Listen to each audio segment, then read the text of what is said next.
YouTube, there is no firearms in this video. Welcome back to the Loki Airgunner YouTube channel. In this episode, I will be installing a red dot and a laser sight on my 2240. Even though there is no rails and no picatiny rail. To do so, we will use the Crosman combination mounts, which are dovetail and picatiny. So you can put a scope on a 2240 if you want to. I will also be using the Murphy mount, which is a picatiny rail to put under the tube, which will allow us to put a laser. By the way, they don't make those products, but they also sent me a red dot for me to use, so thanks a lot for the support, Terry. I will not be installing the custom grips right now because I kind of want to tweak the trigger spring a little bit while I do that, and I don't have time for that today. This is the grips that I have on my 1377 and I really like them, but in pistol configuration, this one has a bigger molding, so maybe Terry needs to design a new one. Just tell him. No, I don't know if I should say this. Don't harass Terry, please, but comment on the review, say, yeah, this is a nice grip, but I'd prefer a bigger one. By the way, if you did not watch my last video shooting this thing, my barrel is a little bit crooked and I kind of don't want to mess with that right now. This thing is brand new and I don't think I should have to mess with that. And with the packaging this came in, which means a box with nothing to protect it, I kind of feel like I can complain a little bit and maybe get it fixed for me. I don't know. Maybe I'm just a whiner. But yeah, I will start by installing the Murphy mount from Buckrail. This is a pretty cool 3D printed plastic part, which keeps things affordable. This is what it looks like up close, I guess. Pretty cool little 3D printed accessory from Buckrail.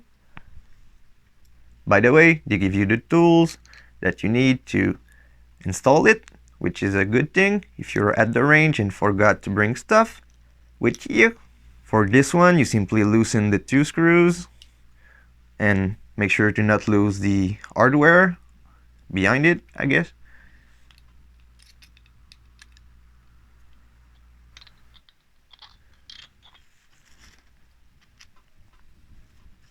Now you got 2 pieces, 2 bolts, and 2 nuts to not lose on the ground, please. They are not falling right now, but just keep in mind that it can happen. All you gotta do now is put the picatiny side on the bottom and clip them back together on the pistol, and then simply put the 2 screws back in there. Before tightening, make sure that everything is lining up better than the barrel that Crosman sent me or that the UPS guy messed it up.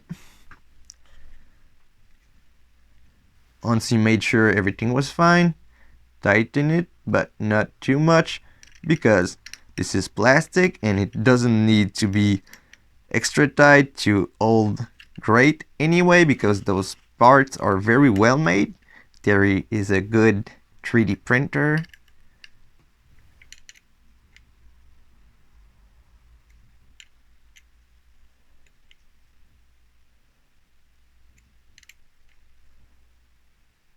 So yeah, this is snugged and tightened in a cross pattern.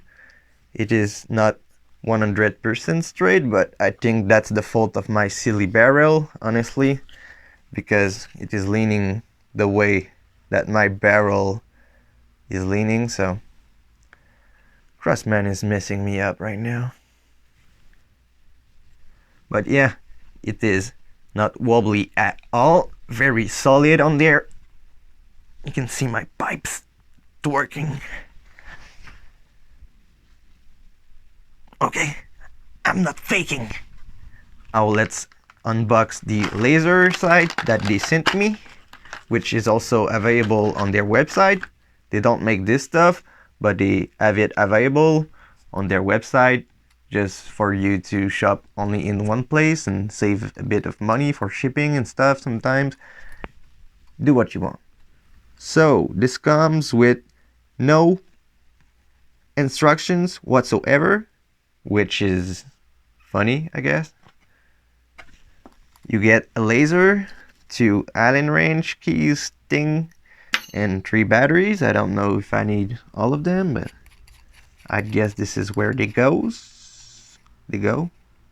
French Canadianness activated. There is nothing written on anything, but I guess this part goes on the spring. I hope so.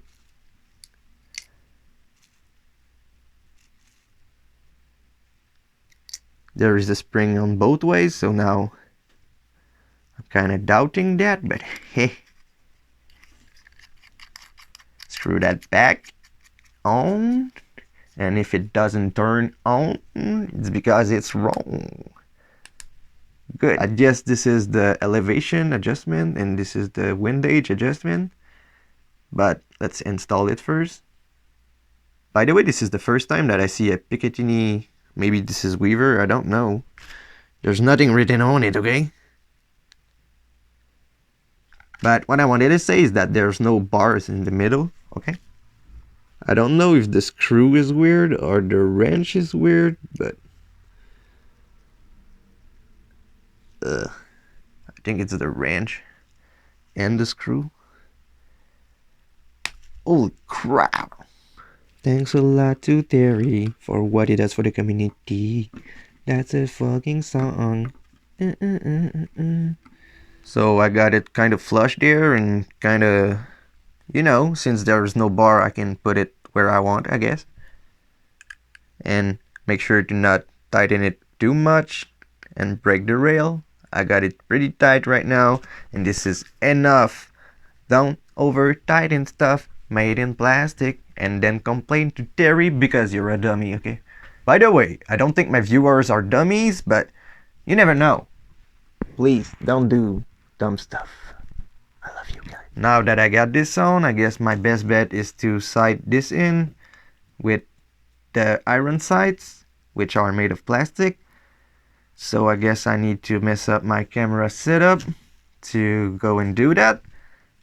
So don't say I never did anything for you. So let me see, out of the box, this thing is quite a bit low left, I guess. I don't know if I will get all of this on camera because it is a pain to adjust it through the phone, okay?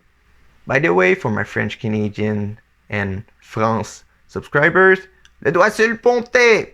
From what Shaky Loki can tell, turning right will move the laser up, okay? And turning right again will turn the dot right, I guess. The adjustments are not bad at all, actually. I will tweak it without looking through the phone, but I think the adjustments are almost better than the other Feyachi one that I got, but I like the look of my other one better, and the fact that there is another picatiny notch under it to maybe use a bipod or something, who knows, but yet this is a pretty good unit for the price. Honestly, I was looking at it and I think I will not even touch it. That's pretty good. So we should be able to use that as a bore sighter now to sight in the optic. So one thing is done. Here we have some Crosman combination mount stuff for 2240 made by Buckrail in Texas from ABS Plastic, I believe so. Quote this somewhere, okay? This is a 2-screw setup, unlike the Crosman aluminum version, and it really fits very well. I got them on my 1377 right now, and it is a very good fit. Hopefully it will work right with the crooked barrel. It is pretty much the same process. You undo the screws and make sure to not lose the nuts that goes on the other side, and you're good to go. On this one of the nuts did fall, but this one is stuck in there, which is a good thing, I guess. So make sure to not lose them, like I said. You could always use tape on this side to make sure that this doesn't fall out, but we should not have this many problems with that. Okay, another that fell on this side. We don't really care. Now all you need to do is to make sure that your nuts are in there, and you clamp that back on your 20-40. Oops. So you see this is very loose, okay? I will even loosen the other one. Okay. Okay, now it is loose, but my statement was that even if you don't over tighten it, this is one screw halfway tight and it is not moving, so don't break it trying to go through the mount with the screw, okay? Because a little bit of pressure will be good enough, and that's it, okay? I will let it a bit loose to figure out the position later, I guess. And you simply do the same thing with the other one. Now I guess I will unbox the optic to put on there. Let's throw that on the ground because the sun is coming. You get a little instruction manual in this one for multiple things and stuff. I believe this is the M1K, which is red. 3 to 4 MOA dot because it is reti type. What the? Reticle brightness setting 0 to 11. This sounds about right. Magnification 1x, 22 millimeter, unlimited eye relief. Yeah, right.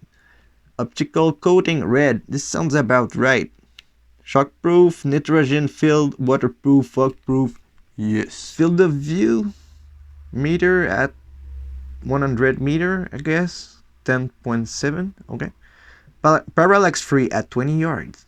Click value 1 MOA, windage 30 MOA, and elevation 30 MOA. Hopefully you will have enough, but I guess if Terry sent me that, it's because it works. Okay. You need one CR2032 battery, and the battery should work for 150 to 220 hours, and I'm not sure of that, but why not? Designed with an integral weaver of picatiny base, the micro dot offers all the advantage of a reflex sight in an extra compact package, okay? The special red and green illumination, but that's only red, buddy. The special red and green illumination control buttons are both for light control range and you don't care about that, but they say tighten the mounting screws in between 45 and 65 inch-pounds of torque. Don't do that on a plastic rail, please. Thanks. They also say check the alignment and position and bore side the sight. Bore side to sight. So we got a laser sight to bore side to sight. Installing the battery. That's what we'll do right now. We don't care. Okay. So now we got a Panasonic CR2032 battery that's come with it. I guess that's not a very bad battery. I've seen this before. It's not the best ones, but it's not some bullshit too, I guess, that will leak into your optic, hopefully. Please don't do that, battery. You also get a lens slot and a wrench to install it. Thank you. So now, let's undo the battery cap. Boom, boom, boom. Holy craps. Nice setup. And then take the battery, put that in there. Screw that back on. And then find the threads, okay? Hopefully, maybe. Sounds a bit crusty to be it, but what you know, China. Oops, I think I turned it on or off or whatever it was at the beginning. Where's the indicator? Okay, so this is where you choose. So I turn it on position number 1. Okay, so you get a lens protector. It is a red thing right there. It is not red right there, or you will not see through it. Okay, and if you turn it on, it does turn on, which is nice. So this is brightness number 11. I don't know if you will see anything about that, but I guess I can get a shot of this, and This is brightness 1. So yeah, my end is coming out of focus. Okay, 11. Brightness number 11. 10, 9, 8, 7, 6, 5, 4, 3, 2, 1. And I can barely see. I cannot see it. In fact, hopefully it will be bright enough outside. I guess I can give you an update for this later if you are interested to. So as always, all you need to do is to undo that thing. So I kind of want it to be as further back as possible. I think this looks a bit sketchy, so we'll install that right there. So let's tighten the mounts, not too much, and with the right range, hopefully.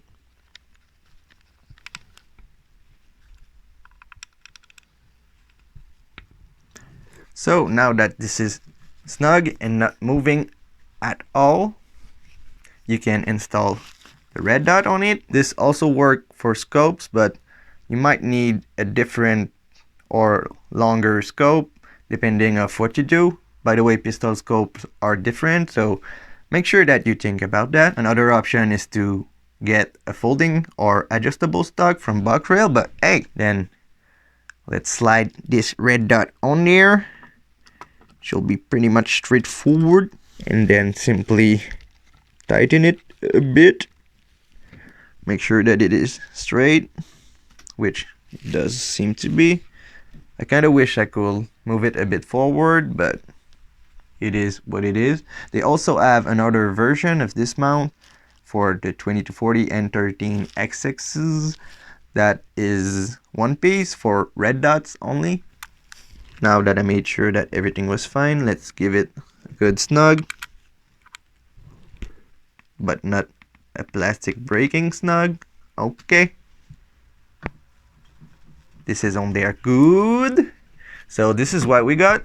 One thing I can tell, it is a fair bit heavier now, but a lot cooler and pimped out. Okay. So this is what we got now. I guess we can now do some adjustments on the turrets. I will take those cap off because we need to anyway. We don't have anything to adjust on the cap like my pursuit red dot has from Cablas. I believe those caps are plastics. They look like it at least,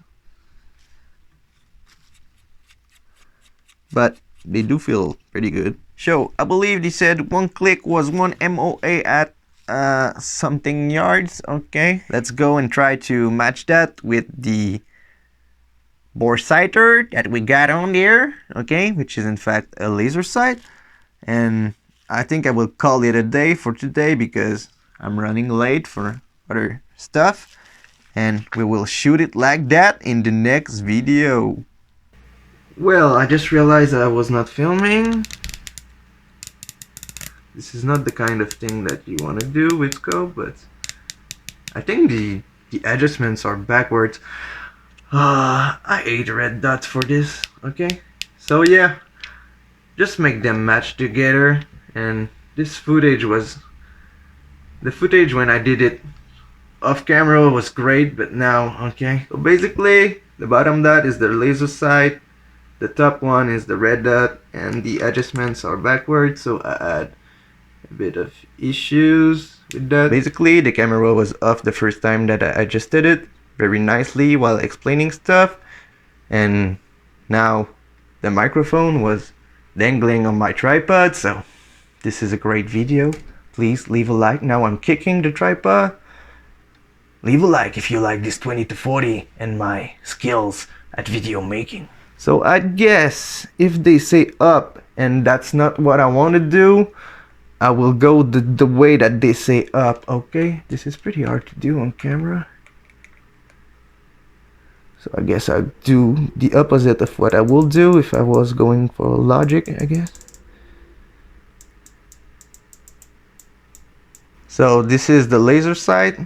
which you can see even while not looking through the sight, I guess. And this is the actual red dot. This should get us pretty close to be on target with the iron sight 0 that was a bit to the left, but hey, should be pretty close, and we will zero this thing in the next episode.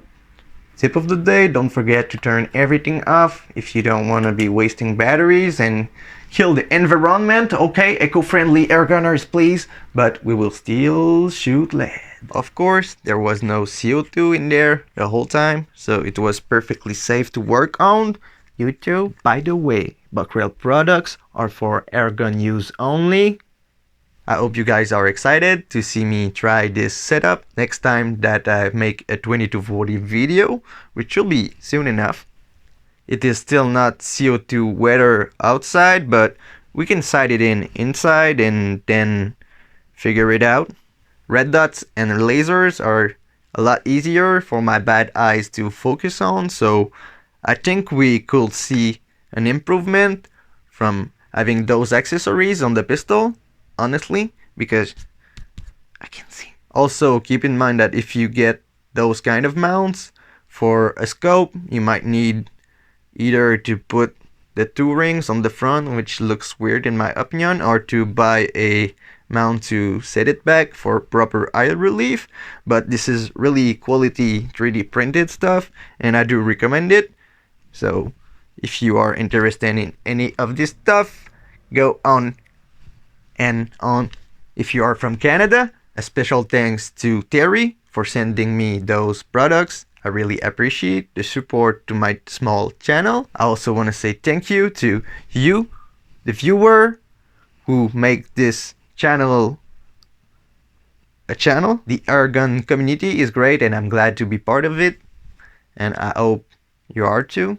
If you are, consider subscribing to my channel, and if you done that already, thanks for watching, and I will see y'all in the next one.